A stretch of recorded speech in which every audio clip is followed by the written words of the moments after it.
So, Anahit, if I could turn to you first and ask you your report, Armenia's Foreign Policy Balancing in an Age of Uncertainty, published in March of this year. Did you conduct most of this research before the April 2018 Velvet Revolution in Armenia? And if so, how did those events change or alter the analysis that you present in this report? Indeed, I started working on the report before the revolution, but what I can say is that I think that the revolution proved some of the hypotheses that I came up with in the report. For example, one is that the West didn't expect such democratic transition to happen in Armenia because it had resigned itself to seeing Armenia as a democracy outlier. And now there are questions as to how to proceed from this point on. Another hypothesis that I made in the report was that because of lacking democratic legitimacy, Armenian authorities were more dependent on outside actors, primarily Russia. And now this revolution in a longer term might actually prove that point right.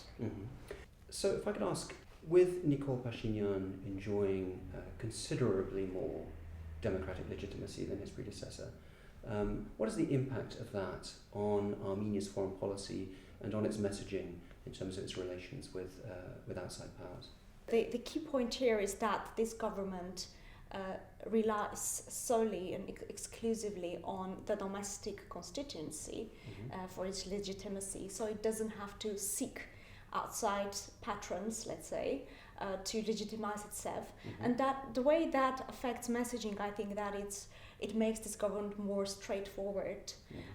It doesn't really differentiate when it makes rhetorical overtures towards the outside audience, or whether it is talking to its own people. I think it's very straightforward, it's simple, it's just one messaging. So Zaur, if I could turn to you. Your report, Azerbaijan's relations with Russia closer by default. One of the things that you write in this report is that Azerbaijan's relationship with Russia is one of the least understood in terms of Azerbaijan's foreign policy relations. Why is that? Why is this relationship so easily misunderstood? Why is it so fluid? Too often Azerbaijan foreign policy are analyzed based on the realities of the 19th, such as the balancing foreign policy. It ignores the realities of today, that today there are many active geopolitical players in Azerbaijan foreign policy, and Russia is one of them, but none of them are capable of counterbalancing Russian power projection in the region. Especially since 2013, Russian assertiveness and Russian role is increasing in the South Caucasus.